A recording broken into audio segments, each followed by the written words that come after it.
안녕하세요. 법무법인 성지 파트너스입니다. 상대가 오픈 채팅 통매음으로 고소한다는데 어떻게 해야 하죠?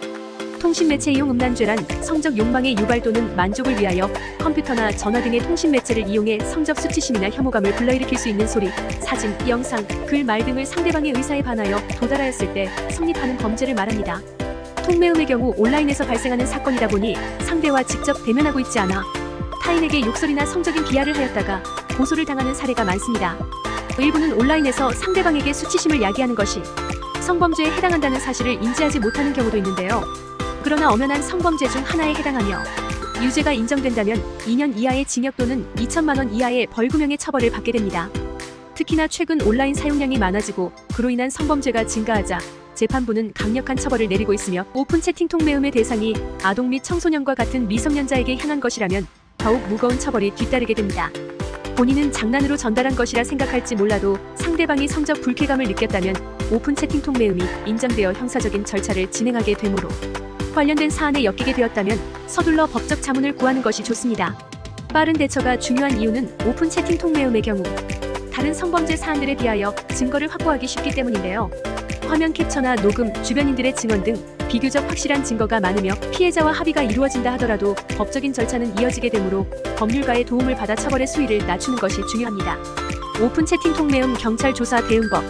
먼저 혐의가 인정된다면 경찰은 본인에게 유선상의 연락을 취하게 됩니다. 이때 경찰이 요청하는 날짜에 바로 일정을 잡지 마시고 가능한 범위 내에서 최대한 조사 일정을 뒤로 미루는 것이 좋습니다. 경찰 조사는 모든 단계의 첫 시작점으로 이 부분부터 확실하게 대처해야 하는데요. 본인이 수사 당시 어떠한 진술을 하였는지에 따라 송치불송치 결정을 받게 될 수 있으므로 매우 중요한 과정이라 할 수 있습니다. 그러므로 더욱 제대로 된 대응을 위해서는 사전에 그 시간을 확보하여 충분히 준비를 한 후 조사에 임하는 것이 좋습니다. 그 다음으로 중요한 것은 피해자와 합의를 하는 것입니다. 물론 합의를 했다는 것만으로 처벌을 면제받을 수 있는 것은 아닙니다. 그러나 합의 유무는 최종적인 형을 선고받을 때에 양형으로 작용하여 선처의 가능성을 높여볼 수 있습니다. 하지만 합의는 서로 간의 입장이 상충되므로 합의를 성사하는 것은 쉽지 않은 문제입니다.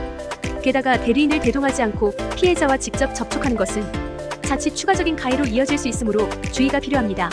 불특정 다수가 있는 단톡방 내에 음란한 말을 전송하여 고소당한 사례. 의뢰인은 집에서 무료한 시간을 보내던 중 한 단톡방에 들어가게 되었습니다. 대화방 내에서는 수위 높은 대화들이 오고 갔고 이 내용을 보게 된 의뢰인도 별 생각 없이 음란한 말들을 했습니다. 그러자 단톡방 내에 있던 한 여성이 선을 넘은 것 같다며 의뢰인을 신고하였습니다. 의뢰인은 당시 술김에 장난이라 생각하였고 바로 상대방에게 사과를 하였기에 피해자가 이 사건으로 본인을 신고할 것이라 생각지도 못했는데요. 한순간의 행동으로 위기 상황에 놓이게 되자 의뢰인은 저희 법인의 도움의 손길을 구하게 되었습니다. 의뢰인의 사례를 모두 경청한 법률 대리인은 다음과 같이 조력하기로 했습니다. 우선 원만하게 사건을 해결하기 위해 피해자와 합의하는 것에 초점을 두었습니다. 변호인은 피해자에게 의뢰인이 자필로 작성한 사과문을 전달하였고 본인의 잘못을 뉘우치고 있다는 것을 강조하여 합의를 이루어내었습니다. 그 후 의뢰인이 자신의 범행을 모두 인정하고 반성하고 있다는 점과 초범이라는 점, 피해자와 합의를 한 점 등을 바탕으로 의견서를 제출하였습니다. 그 결과 검찰은 의뢰인에게 교육이수조건부 기소유예 처분을 내려 실형을 면할 수 있었습니다. 통신매체 이용 음란죄, 성범죄에 해당하는 사건이므로 법률인과 사안을 해결하는 것이 가장 안전한 방법이 될 수 있습니다. 그와 동시에 해당 주제의 사건을 많이 경험한 변호인과 함께하는 것이 중요한데요.